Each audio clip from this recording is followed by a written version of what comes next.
അസ്സലാമു അലൈക്കും വറഹ്മത്തുള്ളാഹി വബറകാതുഹു. ഖുറൈശി പ്രമുഖന്മാരിൽ ചിലർ അബൂ ത്വാലിബിനെ കാണാൻ വന്നു. അവരുടെ ആഗമനത്തിൽ എന്തോ ഒരു പന്തികേടുണ്ടെന്ന് അദ്ദേഹത്തിന് തോന്നി. ഗൗരവം നിറഞ്ഞ മുഖഭാവത്തോടെ അവർ ഇരുന്നു. എന്താണ് എല്ലാവരും കൂടി ഇറങ്ങിയത്? വല്ല വിശേഷവും? അബൂ ത്വാലിബ് പതിയെ ചോദിച്ചു. വിശേഷങ്ങൾ താങ്കൾ അറിയുന്നുണ്ടല്ലോ. സഹോദരപുത്രൻ നാട്ടിൽ ഉണ്ടാക്കുന്ന കുഴപ്പങ്ങൾ.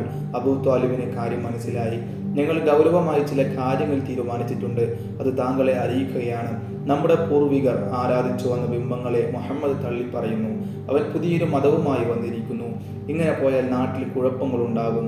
ഈ പ്രവർത്തനവുമായി മുന്നോട്ട് പോകാൻ അനുവദിക്കരുത്. അവനെ തടയാൻ നിങ്ങളെ കൊണ്ടാവുകയില്ല എന്നാണെങ്കിൽ ഞങ്ങൾക്ക് വിട്ടുതരിക. വേണ്ടതുപോലെ കൈകാര്യം ചെയ്യാൻ ഞങ്ങൾക്കറിയാം. എന്ത് പറയുന്നു താങ്കൾ? ഞാൻ അവനോട് പറഞ്ഞു നോക്കാം, അബൂ ത്വാലിബ് പറഞ്ഞു. പറഞ്ഞു നോക്കിയത് കൊണ്ടായില്ല. പറഞ്ഞു പിന്തിരിപ്പിക്കണം. അതാണ് നിങ്ങൾ ചെയ്യേണ്ടത്.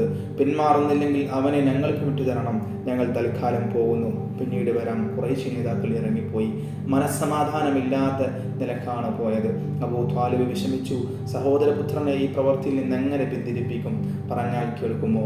കേട്ടില്ലെങ്കിൽ എന്തായിരിക്കും ഫലം? ഖുറൈശികൾ ആക്രമിക്കും. അവരുടെ ആക്രമണത്തിൽ നിന്ന് അവനെ രക്ഷിക്കാൻ തന്നെ കൊണ്ടാകുമോ? മോനെ, അബൂ ത്വാലിബ് നബി സല്ലല്ലാഹു അലൈഹി വസല്ലം തങ്ങളെ വിളിച്ചു.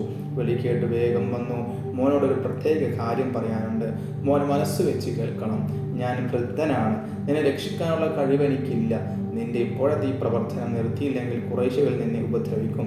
അവരുടെ ആക്രമണത്തിൽ നിന്ന് നിന്നെ രക്ഷിക്കാൻ എന്നെ കൊണ്ടാവുകയുമില്ല. നീ ഇത് മനസ്സിലാക്കണം. അബൂ ത്വാലിബിന്റെ വാക്കുകൾ സല്ലല്ലാഹു അലൈഹി വസല്ലം തങ്ങളെ വേദനിപ്പിച്ചു.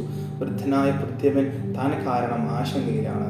ഖുറൈശികൾ അദ്ദേഹത്തെ മാനസികമായി പീഡിപ്പിക്കുകയാണ്. എന്ന് വെച്ച് തൻ്റെ ദൗത്യം അവസാനിപ്പിക്കാൻ പറ്റുമോ? പരസ്യമായി ഇസ്ലാം മതം പ്രചാരണം നടത്തുവാൻ തന്നെ നിയോഗിച്ചത് സർവശക്തനായ അള്ളാഹു ആകുന്നു. ജനങ്ങൾക്ക് സന്മാർഗത്തിന്റെ പ്രകാശം കാണിച്ചു കൊടുക്കണം. അവരെ സത്യദീനിലേക്ക് ക്ഷണിക്കണം. ഇത് അള്ളാഹുവിൻ്റെ കൽപ്പനയാണ്. അബൂ ത്വാലിബിന് പ്രയാസമുണ്ടാകുമെന്നതുകൊണ്ട് പ്രവാചകത്വ ദൗത്യം നിർത്തിവയ്ക്കാൻ പറ്റുമോ? തൻ്റെ കടമ താൻ തന്നെ നിർവഹിക്കണമല്ലോ. വികാരഭരിതനായി പോയി. അതിലുറച്ച നിലപാടായിരുന്നു. അബൂ ത്വാലിബിന്റെ മുമ്പിൽ നിന്നുകൊണ്ട് സഹോദരപുത്രൻ പ്രഖ്യാപിച്ചു, എൻ്റെ ആത്മാവ് ആരുടെ കയ്യിലാണോ അവനെ കൊണ്ട് സത്യം. സൂര്യനെ എൻ്റെ വലത് കയ്യിലും ചന്ദ്രനെ എൻ്റെ ഇടത് കയ്യിലും വെച്ച് തന്നാൽ പോലും ഞാൻ ഈ ദൗത്യത്തിൽ നിന്ന് പിന്തിരികയില്ല. അബൂ ത്വാലിബ് ഞെട്ടിപ്പോയി. എന്തൊരു ധീരമായ മറുപടി! തൻ്റെ സഹോദരപുത്രനെ ഈ ശ്രമത്തിൽ നിന്ന് പിന്തിരിപ്പിക്കാൻ ഒരു ശക്തിക്കും സാധ്യമില്ലെന്ന് ബോധ്യമായി. വികാരാവേശത്തോടെ അബൂ ത്വാലിബ് പറഞ്ഞു, വേണ്ട മോനെ, നിനക്ക് നന്മയെന്ന് തോന്നിയത് നീ പ്രവർത്തിച്ചുകൊള്ളൂ. നിന്നെ ഒരാൾക്കും പിന്തിരിപ്പിക്കാനാവില്ല. നിന്നെ ഞാൻ ആർക്കും വിട്ടുകൊടുക്കുകയുമില്ല. എൻ്റെ ശരീരത്തിൽ ജീവനുള്ള കാലത്തോളം നിന്നെ ഞാൻ സംരക്ഷിക്കും. ഈ വൃദ്ധൻ നിന്റെ പിന്നിലുണ്ടാകും. നബി സല്ലല്ലാഹു അലൈഹി വസല്ലം തങ്ങൾക്ക് ഏറെ ആശ്വാസം തോന്നി. ഇത് വളരെ ഫലമുള്ള ഒരത്താണി തന്നെ. സഹോദരപുത്രൻ വീട്ടിൽ നിന്ന് ഇറങ്ങിപ്പോയി.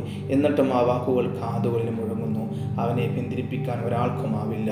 ഖുറൈശികൾ ഏതാനും ദിവസങ്ങൾ പ്രതീക്ഷയോടെ കാത്തിരുന്നു. അബൂ ത്വാലിബിന്റെ വാക്കുകൾ സഹോദരപുത്രൻ അനുസരിക്കുമെന്ന് പ്രതീക്ഷിച്ചു.